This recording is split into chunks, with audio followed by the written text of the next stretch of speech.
Welcome to the Toys for Life shop. If you're new here, this is my LS2-powered C6 Corvette. Stock, they had 400 horsepower, but like many of you, I wanted more. The C5 has a lot more horsepower, around 650 or so to the crankshaft to be exact, but it does so with the help of a belt-driven hairdryer.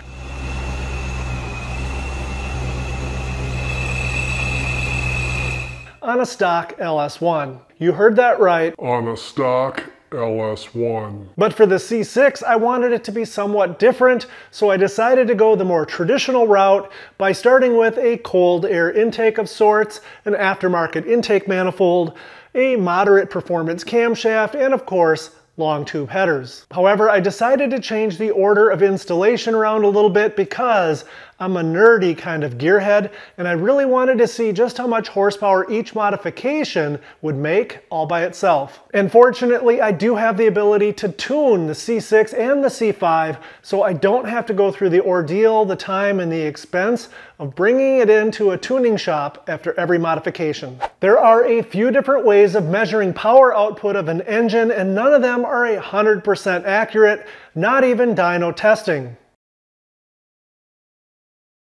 So after thinking about a couple different ways I could do it, I decided it would be the most fun to bring the C6 to the quarter-mile drag strip after every modification and see if it was able to achieve a higher mile per hour or not. I decided to skip the first baseline testing of bone stock LS2-powered C6s, and instead I poured through the data on CorvetteForum.com, and there's a lot of numbers listed for these cars when they're bone stock, and as it turns out, 113 miles per hour is a very common speed for bone stock LS2-powered C6s to achieve in the quarter mile. By contrast, the LS1-powered C5 Corvettes typically achieve about 106 miles per hour in the quarter mile, and because everybody talks about how great the LS3-powered C6s are, and they are good engines, the LS3-powered C6s typically achieve about 116 miles per hour in the quarter mile. Oh, and in case you're new here and you're wondering,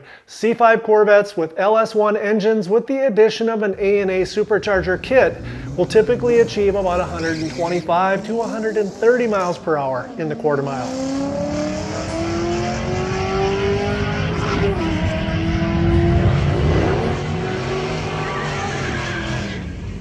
When you go to your local quarter-mile raceway, when you make a pass, they give you two numbers. The first number is the elapsed time, and that is the amount of time in seconds it took you from the point where you left the line until you hit that quarter-mile mark.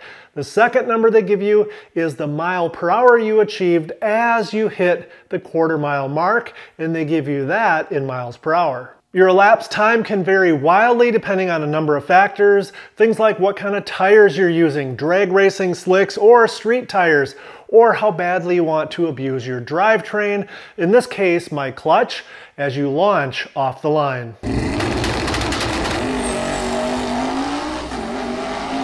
The mile per hour number is much more consistent and stable, and it's well known to be very indicative of how much horsepower your engine's making.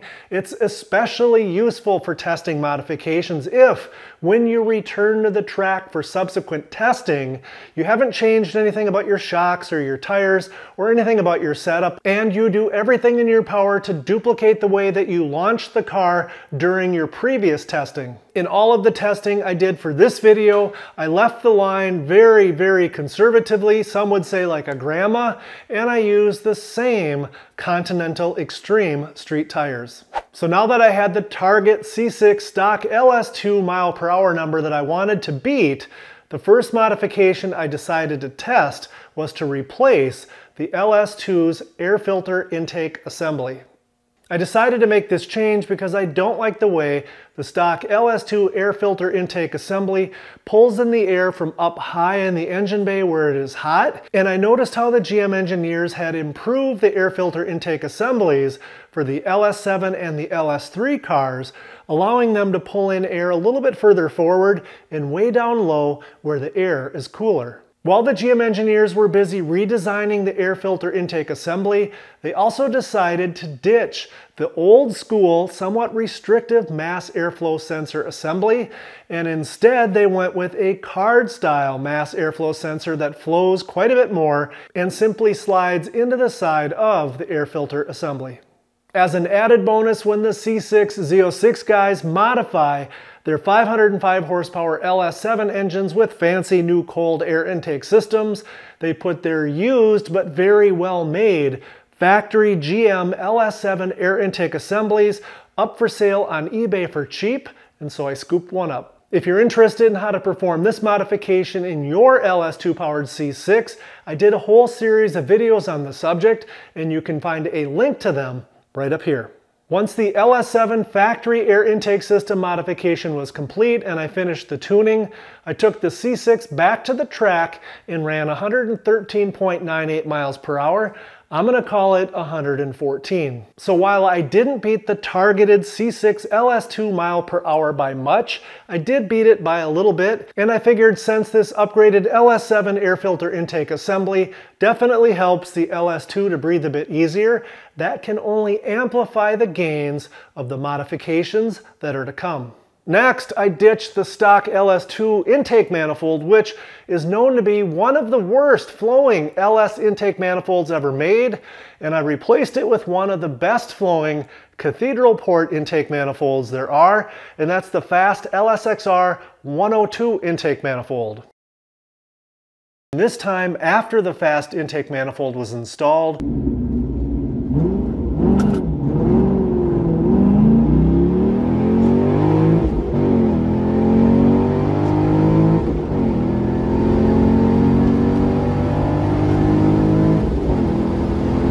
my best mile per hour was 115.64. That's an improvement of 1.66 miles per hour, which doesn't sound like much, but the question really is, how much horsepower does it take to add 1.66 miles per hour to a 3,450 pound car with me in it in the quarter mile? Per TCI Automotive's racing calculator, a car like the C6 that achieves 115.64 miles per hour in the quarter takes about 416.4 horsepower, while a car that only achieves 113.98 miles per hour requires 398.7 horsepower. That is a 17.7 horsepower difference, which incidentally is in the ballpark of the 20 horsepower approximately that we're thinking the fast intake adds to a stock LS2. Next, it was time for the C6's LS2 to undergo surgery to replace the stock cam with something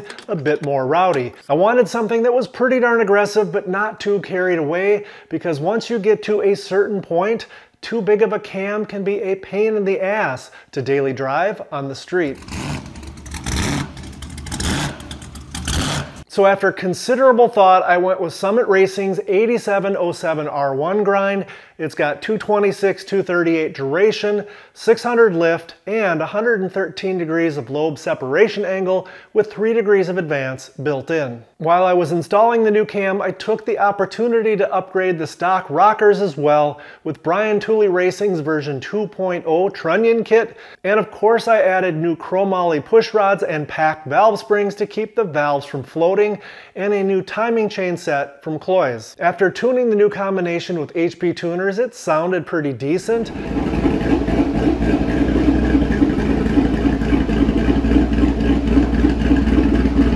But I could tell after making several wide open throttle runs while scanning with HP tuners that it wasn't taking in that much more air, which means it really wasn't making much more horsepower. That was pretty much all of the proof that I needed to see to confirm that long tube headers are pretty much a requirement if in fact you're using a fairly large cam and you want to see more horsepower in addition to the big cam sound. As a result of this real-world data, I opted not to spend the money and a day at the track to further validate this conclusion. So after investigating the various header options available for the C6, I decided to go with the Speed Engineering long tube headers, and it's no surprise because they're all over the forums and they do have a reputation as being the best of the low-dollar headers.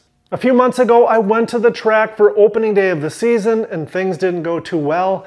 It was super busy, the staging lanes were really long, heat soak became an issue, and somehow I missed a setting in the tune that wouldn't allow the LS2 to rev past 6,000 RPMs in first gear when starting from a dead stop. And all of these things together acted to slow the car down. Needless to say, I wasn't very happy, and the fastest run I could manage that day was 117.98 miles per hour. Since then, I've gotten the RPM limit issue figured out, and I've been able to spend quite a bit of time further optimizing the tune. And just recently, a test and tune day opened up at the track with cool weather expected and small crowds. So that meant I should be able to make plenty of passes with the C6 and allow enough time in between runs for the LS2 to cool down and avoid any heat soak. Now, if I could just learn how to drive.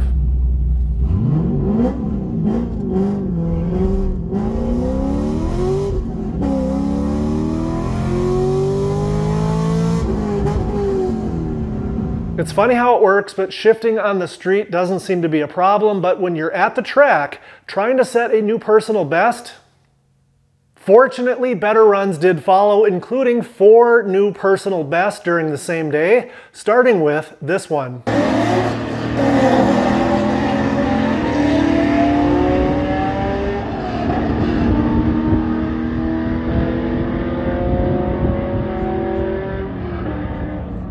And then this one, which was a little bit faster.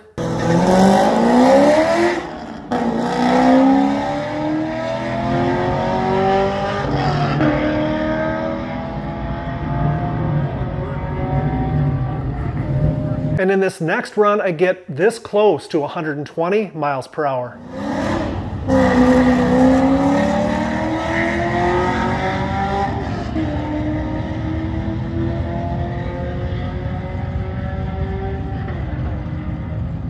And finally, here's one more pass that turned out to be the fastest run of the day. Before I start that video, I have learned that if the car next to me is really loud, to wait until they leave the line. That way I can hear my engine as I'm feathering the throttle and the clutch and leaving the line. If the C6 had an automatic transmission, it wouldn't be that big of a deal. Now it does look a little bit odd, but it is a fact that by doing this, it will not affect my elapsed time or my mile per hour. The only thing that triggers that clock is when my car starts to move.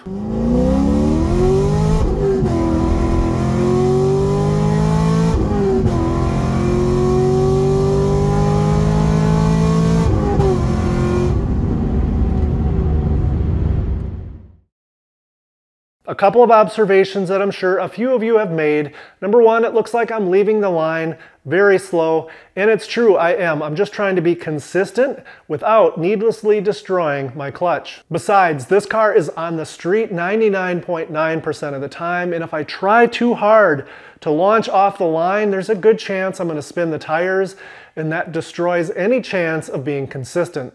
Number two, Toys for Life needs to work on improving his launch technique and his shifting skills. That's true. Number three, it's kind of pointless to drag race a C6 Corvette on ultra high performance street tires. I get it, but up until now I haven't wanted to buy another set of rims, a set of drag radials, have them mounted and balanced and store them here in the shop. But maybe I'm kind of at that point, and as an added benefit I could use them on the C5 as well.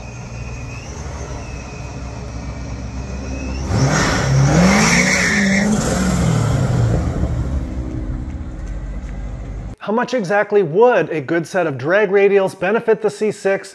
I'm not exactly sure, but I'm pretty confident the elapsed time would be somewhere in the upper 11-second range, and I think the mile per hour might be able to touch 122 if I could launch just a little bit harder off the line and not have to worry about spinning at the top of first gear and as I go into second. What do you guys think? Am I dreaming, or do those numbers seem somewhat reasonable? That's going to do it for this one, guys. Let me know in the comments below what you think I should do next to the C6. Should I bolt on a set of drag radials, get a set of ported cylinder heads, add an A&A Supercharger Kit? Let me know, hit that thumbs up, subscribe, and most of all, thanks for watching.